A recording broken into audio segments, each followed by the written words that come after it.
Bismillahirrahmanirrahim. Assalamualaikum warahmatullahi wabarakatuh. Innal hamdalillah nahmaduhu wa nasta'inuhu wa nastaghfiruh wa na'udzu billahi min shururi anfusina wa min sayyiati a'malina. May yahdihillahu fala mudilla lahu wa may yudlilhu fala hadiya lahu.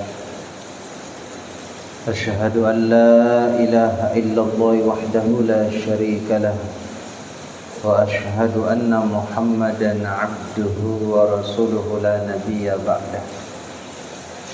Yaqulullahu tabaraka wa ta'ala fil Qur'anil Karim ba'da an a'udzu billahi minasy syaithanir rajim. Ya ayyuhalladzina amanu taqullaha haqqa tuqatih wa la tamutunna illa wa antum muslimun. Ya ayyuhalladzina amanu taqullaha wa qulu qawlan sadida yuslih lakum a'malakum wa yaghfir lakum dhunubakum wa may yuti'illaha wa rasulahu faqad faza fawzan 'azima. Allahumma salli wa sallim ala nabiyyina Muhammadin sallallahu alaihi wasallam wa ala alihi wa sahbihi ajma'in, amma ba'du. Ikhwani fiddin rahimani rahimakumullah, bapak-bapak, saudara-saudaraku yang berbahagia. Alhamdulillah, pada kesempatan yang berbahagia ini kita masih diberikan kemudahan oleh Allah Subhanahu wa taala untuk hadir di majelis ilmu. Kita sama-sama bertafaqquh fiddin. Man kharaja fi talabil ilmi fa huwa fi sabilillah hatta yarji'a.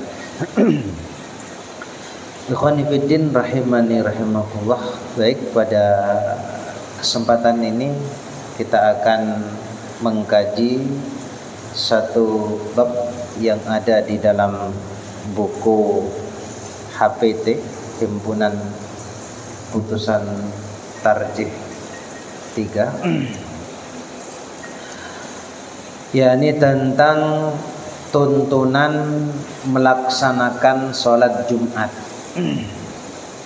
Tuntunan melaksanakan sholat Jumat. Allah Subhanahu wa ta'ala berfirman di dalam surat Al-Jumu'ah ayat yang ke-9 tentang dasar kewajiban sholat Jumat. A'udzu billahi minasyaitonir rajim. Ya ayyuhalladzina amanu idza nudiya lis-salati min yaumil jumu'ati fas'au ila dzikrillah. Hai orang-orang yang beriman, apabila diseru untuk menunaikan salat pada hari Jumat, fas'au ila dzikrillah, maka bersegeralah kamu kepada mengingat Allah. Ikhwani fiddin rahimani rahimakumullah. Ayat ini menjadi dalil yang sangat jelas bahwa sholat Jumat itu hukumnya fardu ain bagi umat Islam laki-laki yang sudah balik. Laki-laki yang sudah balik maknanya dia sudah berumur 15 tahun. Laki-laki itu ya. Atau keluarnya sperma setelah berumur 9 tahun. Laki-laki yang sudah balik berumur 15 tahun ya, kemudian atau keluarnya sperma setelah berumur 9 tahun, kemudian dia berakal sehat, kemudian dia merdeka, mukim di tempat tinggalnya, maka wajib melaksanakan sholat Jumat. Ini dasar. Kemudian kata Allah Subhanahu wa taala, fas'au ila dzikrillah, maka bersegeralah kamu kepada mengingat Allah. Ya. Maknanya apa ikhwan sekalian? Berangkatlah untuk menyimak khutbah Jumat, ini maknanya. Ya. Berangkat menyimak khutbah Jumat, ya, dan menunaikan sholat. Ya. Berangkatlah kalian ke masjid untuk melaksanakan sholat Jumat, untuk menyimak khutbah Jumat, menunaikan sholat. Kalau kita bahasakan Bapak sekalian, yo nek pas apa mendengar khutbah itu, yo jangan main HP, kemudian jangan tidur, kan begitu kan? Ya tapi yo khusyuk dengarkan khutbah. Kenapa?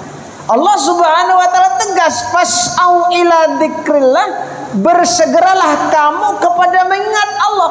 Mengingat Allah Subhanahu wa taala itu tidak boleh main-main begitu. Yo main HP gitu loh. Kadang yo itu kan. Ikhwan fillah rahimakumullah. Kita perhatikan ya. Kita diperintahkan untuk diam dan mendengar khutbah, bukan tidur. Ya. Makanya ikhwan sekalian, kita ini kan dilarang oleh Nabi Shallallahu Alaihi Wasallam untuk duduk sambil memeluk lutut saat Jumatan. Ya, agar tidak ketiduran. Seperti itu tidak boleh itu. Namanya meluk lutut. Ya, kenapa? Karena keadaan yang seperti ini, kondisi yang seperti ini biasanya yo nyaman, yo mudah ngantuk. Ada lagi yang keadaan kondisi yang mudah ngantuk kayak seperti turu. Mudah nggak kira-kira tidurnya? Mudah. Ada ya mudah. Ya. Maka tinggalkan hal yang seperti itu. Ya.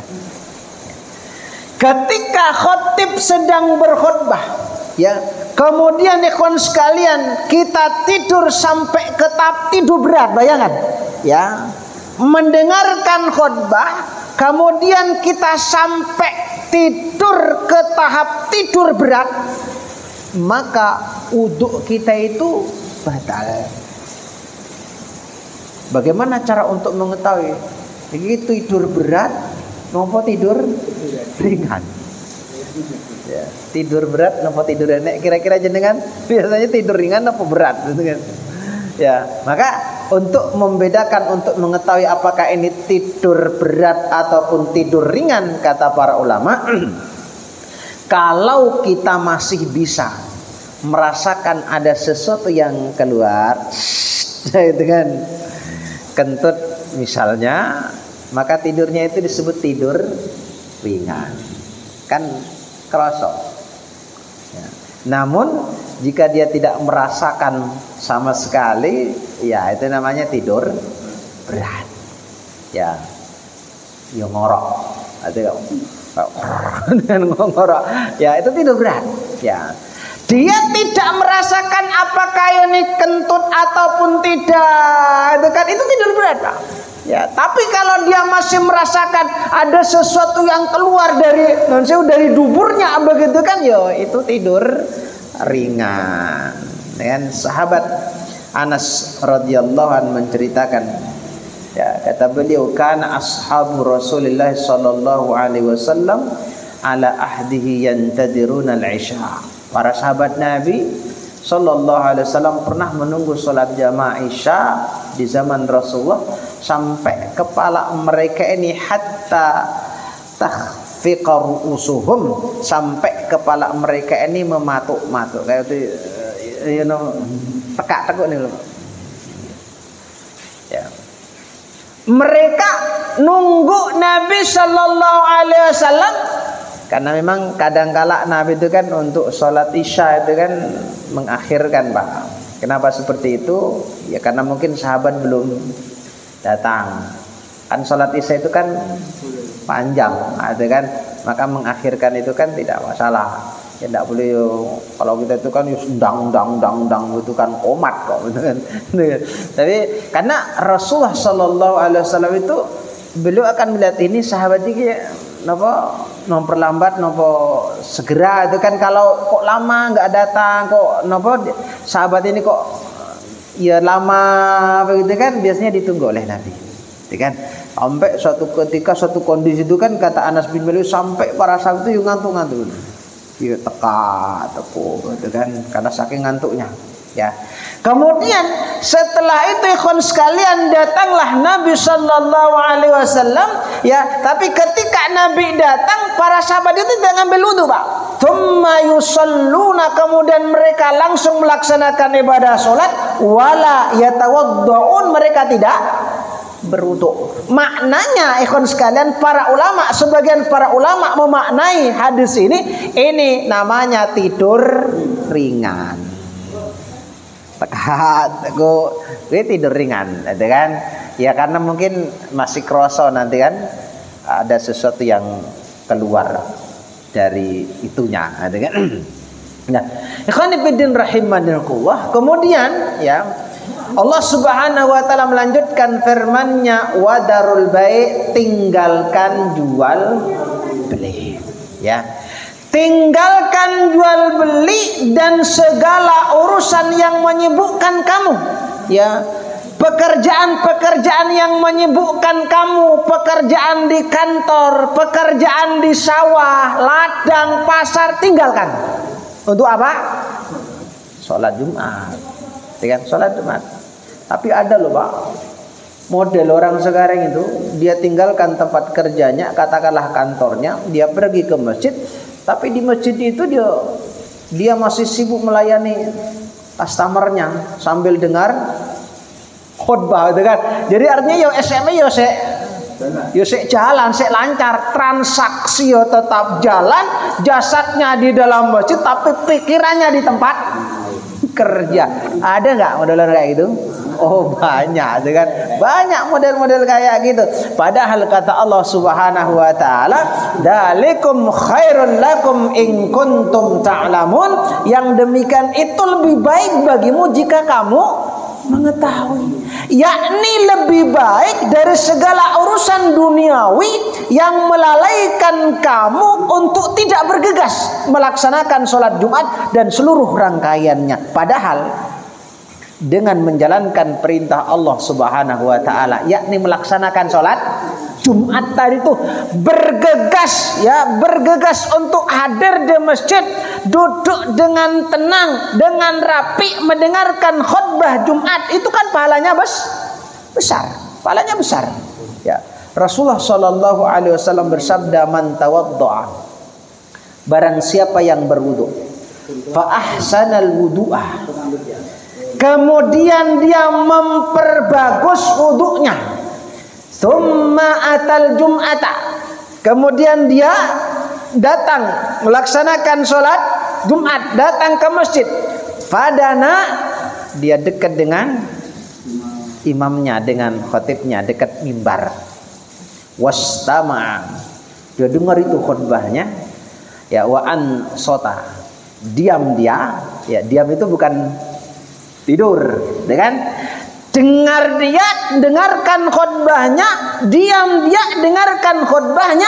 Kata Nabi Sallallahu Alaihi Wasallam, ghufira lahu ma bainahu wa bainal jum'ati wa ziyadatu thalathati ayyam. Kata Nabi Sallallahu Alaihi Wasallam, maka dosanya di antara hari tersebut dan Jumat berikutnya ditambah 3 hari diampuni oleh Allah Subhanahu wa taala. Syaratnya nomor tadi, wudu, fa ahsanal wudu, datang ke masjid, dekat dengan imamnya, dengan khotibnya, bukan malah menjauh, itu kan, dekat, dengarkan dengan khusyuk, tidak tidur, itu kan. Ya, ini kata Nabi, maka dosanya akan diampuni oleh Allah Subhanahu wa taala. Jadi ikhwan sekalian, maknanya kita tidak rugi Pak, ya, ketika khutbah Jumat itu kita dekat dengan khatibnya, bukan malah menjauh, gitu kan? Bukan malah menjauh ya. Khonifidin rahimahullah. Jadi sekali lagi ayat yang kita bacakan tadi ya, surat Al-Jum'ah ayat yang ke-9 itu menjadi dalil bahwa ya sholat Jumat itu hukumnya wajib bagi kaum laki-laki balik, berakal, sehat, merdeka dan mukim. Ya, itu dalilnya. Kemudian ikhwan sekalian, ada beberapa persiapan yang harus kita lakukan sebelum sholat Jumat. Ya. Di dalam buku himpunan HPT ini, himpunan putusan tarji ini di sini tertulis 5 poin. Tapi kita ambil 3 mungkin, atau nanti secukupnya karena waktunya tinggal sebentar lagi. Ya.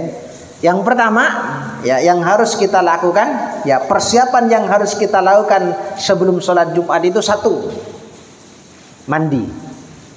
Ya, mandi seperti mandi janabah. Mandi janabah itu yo atas sampai bawah basah. Itu mandi janabah. Ya. Mandi seperti mandi janabah, kemudian memakai pakaian yang terbaik. Yang terbaik itu kan tidak mesti harus baru, ada kan? Tidak mesti harus mahal, ya. Memakai pakaian yang terbaik dan memakai wangi-wangian. Kata Nabi sallallahu alaihi wasallam, "Man igtasala yaumal jum'ati." Barang siapa mandi pada hari Jumat, ya, mandi pada hari Jumat itu terhitung semenjak terbitnya fajar shodiq. Tapi yang lebih baik kata para ulama ketika kita mau berangkat.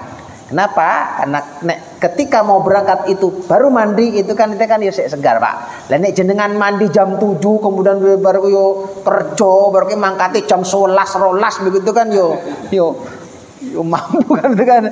Makanya yang paling baik itu napa kata para ulama, ya, yang paling baik itu adalah ketika mau berangkat ke masjid.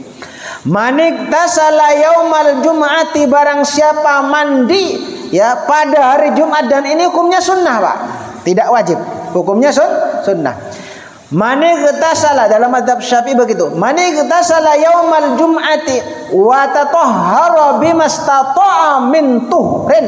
Kata Nabi sallallahu alaihi wasallam, dan membersihkan diri semaksimal mungkin, sabunan yo, sampuan, wes pokoknya sing sikatan itu kan, ya pokoknya membersihkan diri semaksimal mungkin. Tumadana, ya, tumadana au massa min tibin, lalu memakai minyak atau wewangian, ya, pakai minyak wangian. Dan Rasulullah sallallahu alaihi wasallam, ya, hadiah yang tidak pernah ditolak oleh Nabi itu minyak wangi, Pak. Dan minyak wangi yang paling disenangi oleh Nabi itu adalah yang beraroma kasturi. Bukan minyak sinyong-nyong. Kasturi yang disenangi oleh Nabi. Dan Nabi itu nek dikasih hadiah diambil minyak wangi.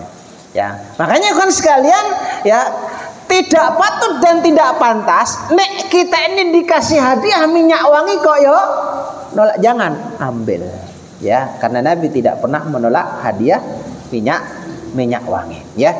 Kemudian ikhwan sekalian memakai minyak wangi. Kemudian kata Nabi sallallahu alaihi wasallam, "Tsumma roha", kemudian dia berangkat ke masjid. Falam yufarriq baina itsnain, dia tidak memisahkan antara 2 orang di masjid. Ya, tapi kalau di depan itu ada yang kosong itu boleh, ya, tapi tentunya ya harus nopo bahasa Jawa yo permisi, itu kan. Kenapa? Karena di depan itu kosong, boleh, itu kan, boleh kata para ulama. Ya, dia tidak memisahkan 2 orang. Kemudian fasallama kutiba, kemudian dia sholat. Tsumma idza kharajal imam ansata, Kemudian ketika imam itu keluar, artinya dia berada di atas mimbar. Kemudian dia itu khutbah imamnya tadi itu, kemudian kita diam dengan sebagai makmum, ghufira lahu ma bainahu wa bainal jum'ati, maka diampuni dosanya antara hari Jumat itu dengan Jumat berikutnya. Subhanallah. Itu yang pertama ya Pak ya, mandi seperti mandi janabah, memakai pakaian yang terbaik, kemudian memakai wewangian. Yang kedua, hendaklah kita ini bersegera pergi ke masjid dengan berangkat dengan tenang. Ya, Rasulullah sallallahu alaihi wasallam bersabda, "Man roha ilal jum'ati fis sa'atil ula." Siapa saja yang berangkat sholat Jumat pada jam pertama, ini sering kita sampaikan, faka'annama qarraba batnatan, kata Nabi, seakan-akan dia berkorban dengan seekor unta. Alanya dengan unta saat ini pinten. Maaf loh, ya nek kita berangkat di jam pertama itu koyok bersedekah unta. Subhanallah ya.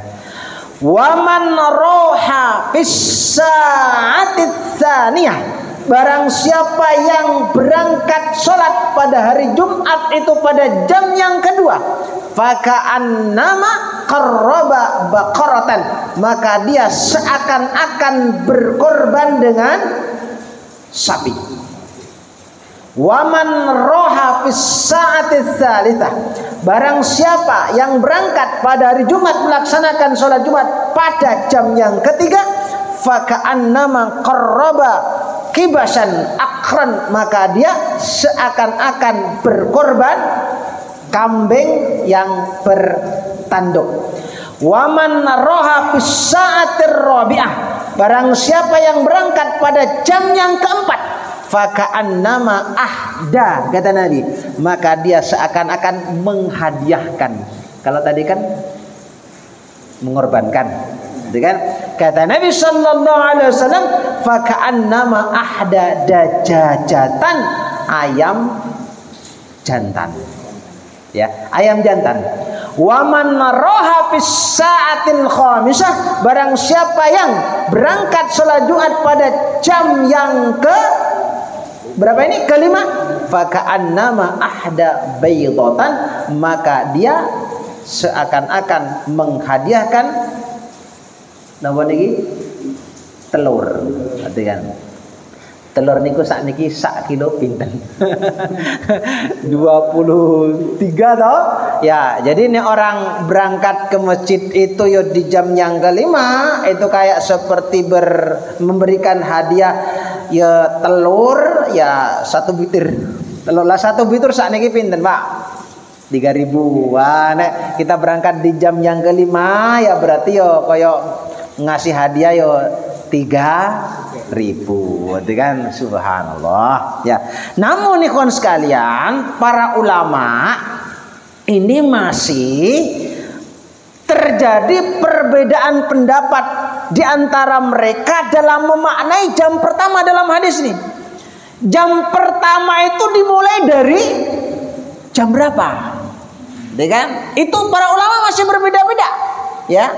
Menurut pendapat di dalam mazhab Asy-Syafi'i, mereka berpendapat jam pertama itu dimulai dari awal hari, yaitu sejak terbit fajar.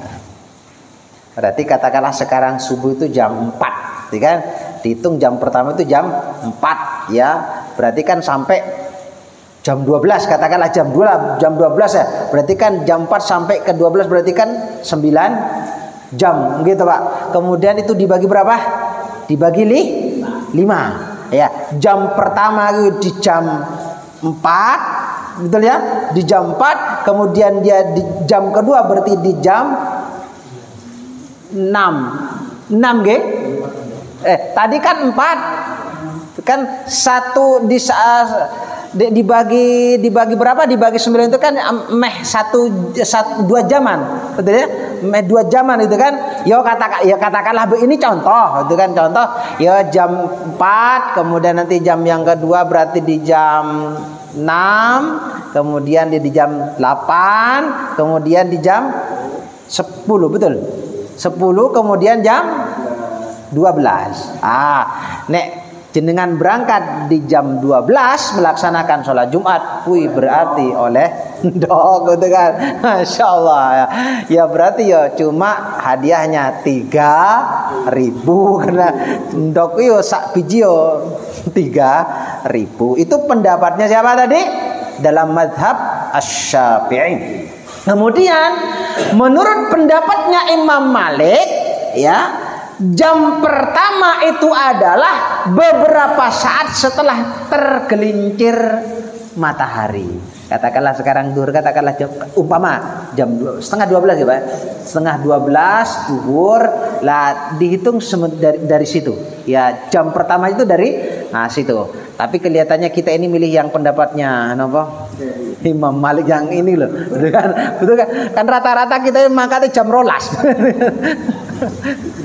Jam 12 ya. Itu pendapatnya Imam Malik. Jadi jam pertama itu adalah beberapa saat setelah tergelincir matahari. Tapi kalau pendapat Syafi'iyah tadi itu ya kan lumayan agak berat ya Pak ya. Mulai dari jam jam 4 begitu kan, jam 4 ya.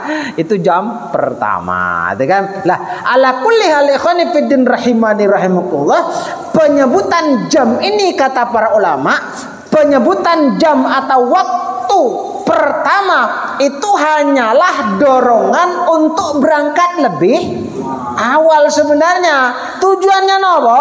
Agar orang yang hendak menunaikan sholat Jumat terdorong untuk meraih berbagai keutamaan seperti keutamaan berlomba dalam kebaikan, keutamaan duduk di barisan pertama, kemudian keutamaan menanti sholat Jumat, keutamaan menyibukkan diri dengan amalan sunnah, dzikir, iktikaf dan seterusnya. Itu ikhwan sekalian, sekali lagi penyebutan jam atau waktu pertama 2, 3 dan 4 hanyalah dorongan untuk segera berangkat ke masjid, bukan malah main HP gitu kan, main HP. Kemudian ikhwan sekalian, yang berikutnya, yang terakhir, yang ketiga ya.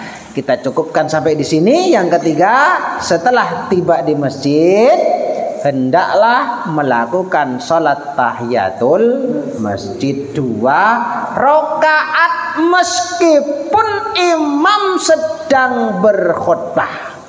Kemudian dilanjutkan dengan sholat semampunya jika tidak terlambat datang. Nek terlambat datang ya cukup dengan tahiyatul masjid. Nek sholat semampu sakem mengiku ya nek mangkat jam 09, gitu kan, jam 8 yus sholat terus begitu kan ya, namanya sholat sunnah nomor niku mutlak terus sampai imam nanti naik mimbar, ndak apa-apa. Lah nek jenengan terlambat yo cukup sholat tahiyatul masjid ya. Kemudian ikhwani fiddin rahimani rahimakumullah, Abu Hurairah radhiyallahu anhu menceritakan ya, jaa Sulaikun al-Ghatafani Rasulullah sallallahu alaihi wasallam yakhutubu ya. Sulaik al-Ghatafani datang dan Rasulullah sallallahu alaihi wasallam pada saat itu sedang berkhutbah. Faqala lahu Nabi, maka Nabi bertanya kepada Sulaik al-Ghatafani tadi itu, kata Nabi, asallaita rak'ataini qabla an taji'a, apakah engkau sudah melaksanakan salat sebelum datang ke sini? Qala la, tidak ya Rasulullah. Qala, kalau begitu kata Nabi, fasalli rak'ataini, salatlah 2 rakaat, wa tazawwas fihima, ringkaskan salatmu, salatlah 2 rakaat dan ringankan saja, jangan membaca surat yang panjang-panjang ya. Dakhala rajulun yaumal jum'ati, ada seorang laki-laki pada hari Jumat masuk ke dalam masjid. Wan Nabi sallallahu alaihi wasallam yakhutubu, Nabi sedang berkhutbah. Faqala, Rasulullah bertanya, asallaita, kamu sudah salat enggak? Qala la, Qala enggak ya Rasulullah. Belum ya Rasulullah. Qala qum. Napa? Berdiri, fasalli raka'ataini. Salatlah 2 rakaatlah. Kon sekalian, makanya Imam Nawawi mengatakan mayoritas ulama sepakat mengenai kesunahan melakukan sholat sunnah tahiyatul masjid bagi orang yang memasuki masjid. Bahkan makruh bagi orang yang langsung duduk sebelum melaksanakan sholat tahiyatul masjid. Itu kata Imam Nawawi. Maka bisa disimpulkan bahwa sholat tahiyatul masjid itu lebih diprioritaskan. Namun yang harus kita pahami ini, apabila ada orang yang sholat sunnah mutlak 2 rakaat atau mengerjakan sholat sunnah qobliyah atau sholat fardu saja, maka secara otomatis sholat tahiyatul masjid itu sudah terpenuhi, Pak. Ya, meskipun dia tidak niat sholat sunnah tahiyatul masjid. Kenapa? Sebab tujuan utama dari sholat sunnah tahiyatul masjid adalah agar orang yang masuk masjid tidak langsung duduk. Nah, gitu kan? Makanya langsung duduk kan tidak boleh. Makruh itu. Ya harus sholat. Lah, kita masuk masjid. Kemudian ketika masuk masjid, kemudian sudah dilaksanakan sholat fardu. Kemudian kita langsung bergabung. Maka kata para ulama, di situ sudah termasuk tahiyatul masjidnya itu ada kan? Kita masuk masjid, kemudian ya karena mungkin kita di rumah ini belum sholat sholat sunnah fajar, kemudian maka di masjid kita melaksanakan sholat sunnah fajar, maka di situ juga termasuk tahiyatul masjid. Jadi sholat apapun yang kita kerjakan ketika kita masuk masjid itu terhitung tahiyatul masjid, walaupun tidak berniat melaksanakan sholat tahiyatul masjid, karena tujuan perintahnya. Kenapa kita diperintahkan melaksanakan sholat tahiyatul masjid? Agar kita tidak langsung duduk, makanya sholat, itu kan? Wallahu a'lam bishawab. Demikian khonifidin rahimani rahmatullah, sedikit yang kita sampaikan pada pertemuan kali ini, mudah-mudahan bisa memberikan manfaat. Wabillahi taufiq wal hidayah. Wassalamualaikum warahmatullahi wabarakatuh.